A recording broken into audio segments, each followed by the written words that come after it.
Hi there everyone, today marks the first of 4 days of VE Day celebrations. It's 80 years since the Second World War ended.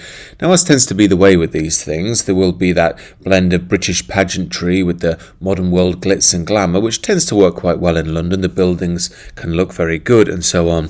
But also, like the modern world, it is all a bit of a surface level show. The harsh reality is, the substance of what this is really about, of what the country's really about, has been gutted out and sold to the highest bidder long ago. So what are we celebrating this VE Day? What are the emotional ties that bind?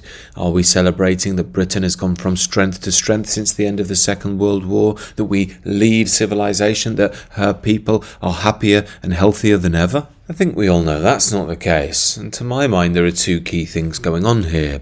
Number one, it's an opportunity for patriotic Brits, especially older generations, to hark back to an era where things made sense, where Britain felt unified. It's sad in many ways because it's an opportunity for forgotten people to reawaken a memory deep in the recesses of our consciousness that Britain and the British somewhere may still exist. But this is far from the dominant narrative in liberal modernity. Yes, the powers that be are happy for people to engage in that because it sort of pacifies those pesky Brits who still hold on to a cohesive identity. However, the main narrative here, the real emotional meat hooks the powers that be will try to sink in, revolve around the post-World War II liberal consensus. The purpose of these events these days is to promote and replicate the dominant liberal ideology. Now, this is being increasingly explored these days, especially in the online space. The general idea is the post-World War II mythos has destroyed our old forms of identity. That might be in religion or a national identity and so on. And that's been replaced by a more fluid liberal identity.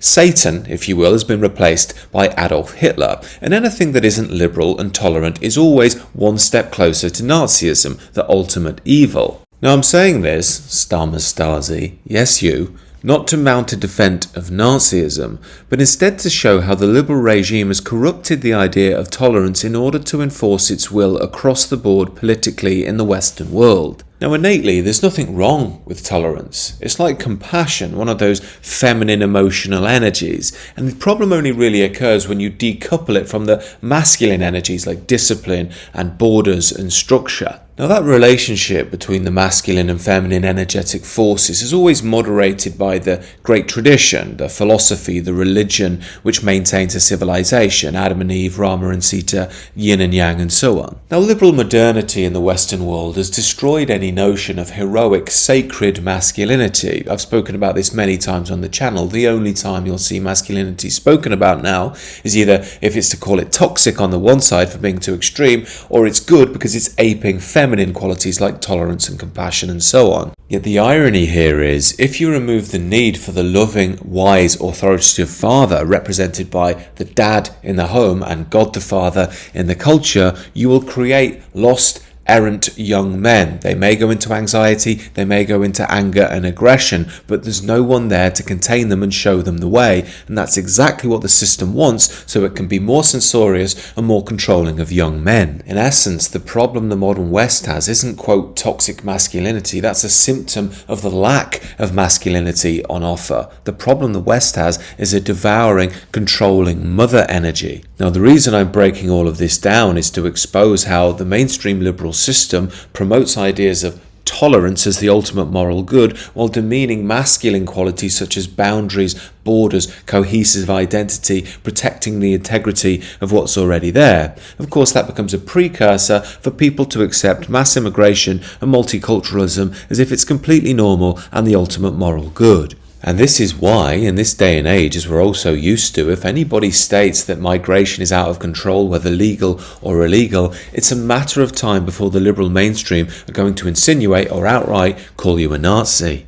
I mean, I reported on this yesterday with a white Western woman with a head filled of leftist ideology. She's probably against all forms of gender normativity, despite ironically expressing manipulated feminine opinion, stating that people who are wary of asylum seekers are basically just sinking into Nazism. Now, I'd assume these poor women think they're fighting for the ultimate moral good, for sticking up for the plucky underdog and not seeing evil triumph, but in reality they're harming themselves, their nation, and destroying the tradition that gave birth to them. So with all this in mind, when Keir Starmer says that we have to unite this VE Day, what does he mean? Who is going to unite? Does he really believe that our new arrivals from Eritrea or Somalia are going to be down at the cenotaph, little British flag in hand, waving along at the procession? I mean, let's be honest, most of these people don't even know what VE Day is, nor care. The only time you see, quote, minorities talking about the Second World War is to tell us how many Indians and Muslims fought in it in order for us to feel guilt and shame and get on board with the Liberal project.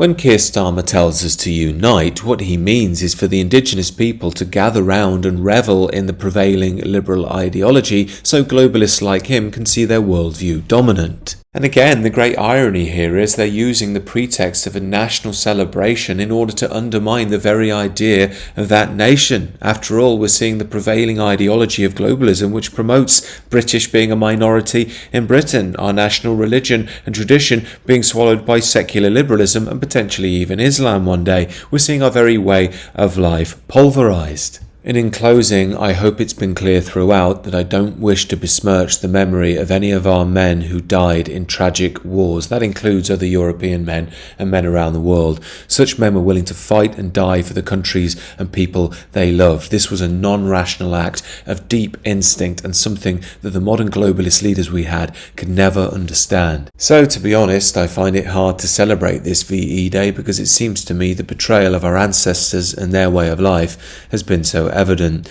Do let me know what you think down below. If you're interested in the spiritual and transformational side I alluded to earlier, do check out my channel on that down below. Substance linked down below as well. Other than that, if you're new, please do consider subscribing to the channel.